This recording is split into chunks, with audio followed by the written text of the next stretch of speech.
in Sudan who might have been caught up in that. But of course, there are other issues that concern the Kenyan diaspora that we're going to be discussing in our next interview. I'm joined here in studio by Wycliffe Odero, who is representing the Middle East diaspora. And via Zoom, I'm joined by Bernard Kaviu, who is the chairman, Diaspora County 48, Kenya. And he is in London. Thank you so much for joining us, gentlemen.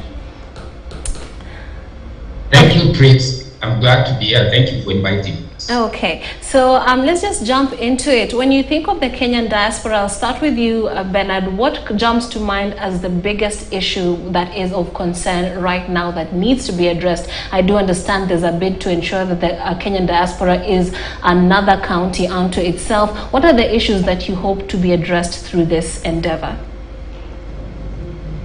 Okay, thank you very much, Trix. But I'll just go straight away to the topic you just covered, because that falls squarely into some of the issues we've been dealing with in diaspora. And actually, one of the reasons our delegation was in Kenya to meet government officials is evacuation and also repatriation. You've just talked about Sudan. And yes, those Kenyans who are affected in Sudan, they fall under Diaspora County 48. Anyone who has left Kenya to live, work, or study abroad is automatically a member of the Diaspora County 48. And we have been facing serious problems when it comes to Kenyans in distress, Kenyans stranded, and you've just given a very a good example of what really happens, because all those people could just be hearing the numbers. To them, to many people, it could just be a statistic. Oh, today, 3,000. But to us on the ground in diaspora, this is real. It's real, where you see people who devoted their lives, they lived their lives in diaspora, and then all of a sudden events occur and everything you've worked for is shattered, is destroyed, and you have to get moving, you have to run, you are in danger. And this is what we've discussed with the government, and we say these things are going to happen. They've been happening and they'll continue happening, and we cannot expect every time there's a crisis anywhere in the world, Kenyans are in distress, they have to run to the government, because the government does not have unlimited resources. And that's why we came up with a special, bespoke, tailor-made insurance policy cover purely for Kenyans living to go and work or live abroad, where they can be covered with an insurance cover, which means, like all those people you named in Sudan now, what would have happened if this policy had been sanctioned by the government is all these people would have been insured. And what diaspora insurance would have done is charter a plane and get all those people into safety. And this is very important. Actually, I'm glad that you started with this, because it just tees off what I'm about to say, that these things are going. We saw this happening in Ukraine. We've seen this happen during COVID. We've seen Kenyans stranded every day, not just because of war, but other reasons. And we are saying it's time we think beyond just running to the government all the time. Let people take an insurance cover that ensures if something happens to them, within 24 hours, yes, they could be evacuated into safety, or we can also arrange to put them in safe houses where they can be safe before evacuation. Thank you. In case of those who have died, yes, we also have repatriation of their mortal remains back home. So this is really very important, and we put a proposal to the government, and we hope it's going to be taken very serious. Absolutely. And thank you, Bernard, for bringing up the issue of Ukraine. Nobody can plan for war or the situation such as what is unfolding in Sudan, but unfortunately these things do happen. Now, we've touched on Sudan and what happened with Ukraine. We had Kenyans going online and calling for help, and these are things that we witness every so often, especially when one passes away. and now we're having families contributing, and there's a ruckus around it. Insurance can't help with that. But you represent, Wycliffe, you represent another area that is often in the news, and that is the Middle East. You know, you earlier on you were calling it Team Kubo, which I assume means Team Strong. There's a lot of Kenyans working in the Middle East, and there are also stories that come out in the media. We hear about people suffering. So when we have the diaspora as a county, explain to us why this would be beneficial to the Kenyans working in the Middle East, specific to the problems that are very unique to that, you know, geographical part of the world. Okay, thank you very much. My name is Wycliffe Adero. I stay in the state of Qatar, and I represent an organization called Diaspora County 48, which is an organization that brings Kenya, all Kenyans living in diaspora together. We have 8 regions, and Middle East is part of it. Yes. Now, actually, I represent the interest of Kenyans who are living in the Middle East, and we call ourselves Team Strong. Now, you find that some of the challenges that we have, or there are some of the news, or people have seen numerous news on the social media and also on different televisions. Now, if we can have this Diaspora County 48, one of the areas by which I believe that we can tackle on our own as diasporans, especially people are going to the Middle East, is about the agencies. Most of the problems that we get in Middle East, they are as a result of the agencies that we have back in Kenya. Now, as Diaspora County 48 Middle East region, of which I am in charge, I have different people representing us in different countries. So whenever there is a problem, let's say in Lebanon, I know I have Caroline while you are there, or I have Priscilla, or we call her Tush. Yeah. If it is in UAE, we have Dorothy. In Qatar, we have a lady called Joyce. Now, you find that agencies here in Kenya, they are only after the commission. They take our people. After taking commission from our people, then they dump them to Middle East. Now, you find that after they have been paying the commissions, and these people come to the Middle East to find that most of the jobs that they are being promised that they are going to do is not what they are going to do. Yeah. If they found you're promised to go work in a hotel, you find yourself in someone's home as a house help, right? Yeah, and these stories keep happening over and over again. How would a county being established ensure that we are changing the narrative, because of the situations that many Kenyans feel back home are forced to endure?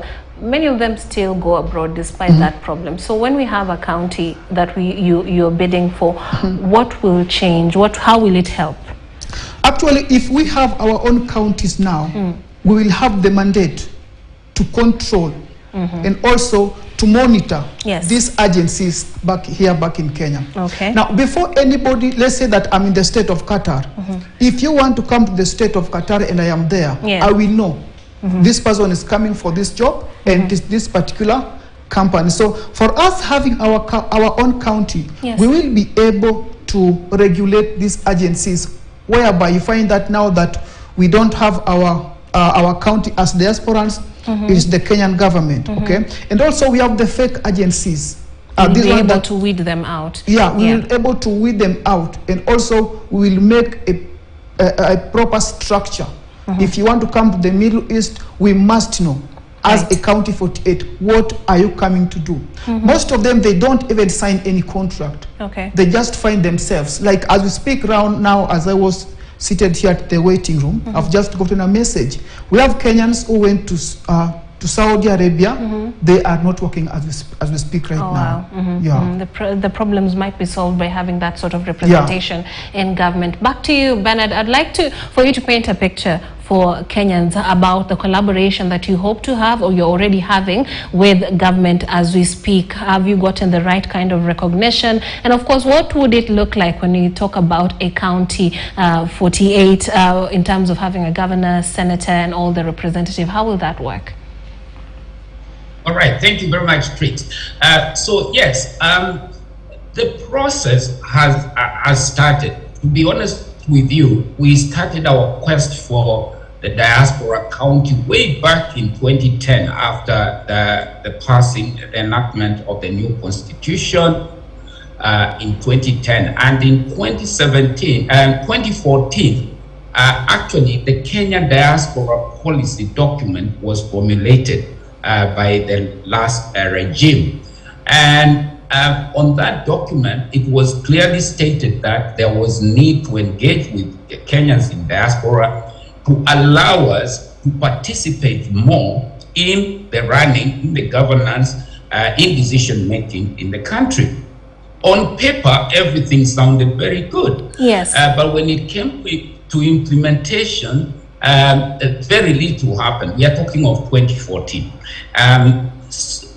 Some of the issues, the main issues that we were raising at that point were the right for those of us in diaspora to register and vote. So remember 2013, for example, we did not participate. You could not register and vote in diaspora. Yes. So through our campaigning and lobbying in 2017, we were allowed, some countries were allowed to register and vote. Those were the East African Community countries, that is Tanzania, Uganda, Rwanda, and South Africa. Those countries were allowed to register and vote, and Tanzania. And then we say, okay, according to this policy, the idea was, even the Electoral Act of 2011 and so on and so forth clearly stated that the IEBC is mandated to ensure that those Kenyans living abroad will be afforded the opportunity, they will be enfranchised to participate in governance and participation decision making in the country, and they should make progressive, the word used there is progressive, they should take progressive steps to make sure Kenyans do participate in this process. So what IEBC did in their narrow interpretation of that, they said, okay, 2017, we had 5 countries voting. We are going to increase those to 7. Mm-hmm. So for 2022, we got 7 more countries, including UK, Canada, USA, South Sudan, Qatar, where my friend is,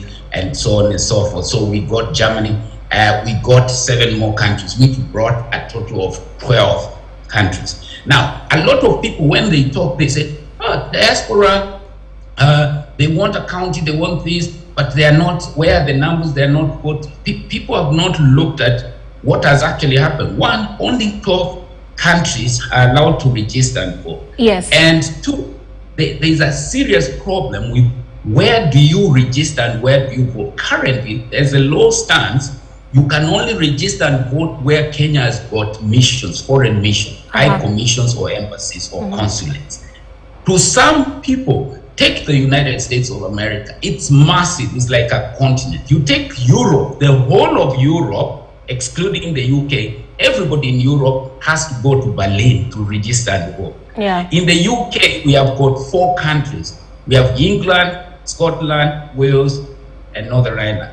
But all of us had to come and register and vote in London, where the Kenya High Commission. So there were so many, and there still exist a lot of impediments to diasporians, Kenyan diaspora, registering and eventually voting in diaspora. So that would explain the low voter registration and also voter turnout, which we are saying needs to be addressed. So that's one thing. We need the law to change. The law that says you can only register at the Kenya High Commissions or embassies and allow people to be registered where they are. And this is where County 48 comes in, because we've got people, we've got people on the ground. We know the communities. We've been pushing for mobile voting, virtual registration, where people can vote. It's time to go electronic on this. Indeed. And what we are guaranteeing is, should this be allowed, we'll be looking at by 2027, you'll be looking at not less than 2.5 million Kenyans registering to vote. That's one thing. Okay. Bernard, I'd like to bring in also Wycliffe, also on the matter of having all these pockets distributed of areas where the voting can happen or registration can happen, distributed and increased. Do you think this would help also in terms of well, when you look at the situation in Kenya, the funding, even with the embassies right now, I do believe it's not ideal. So what do you think in terms of that, ensuring there's more representation abroad? And of course, do you foresee this being a possibility, given that funding is already a problem as we speak?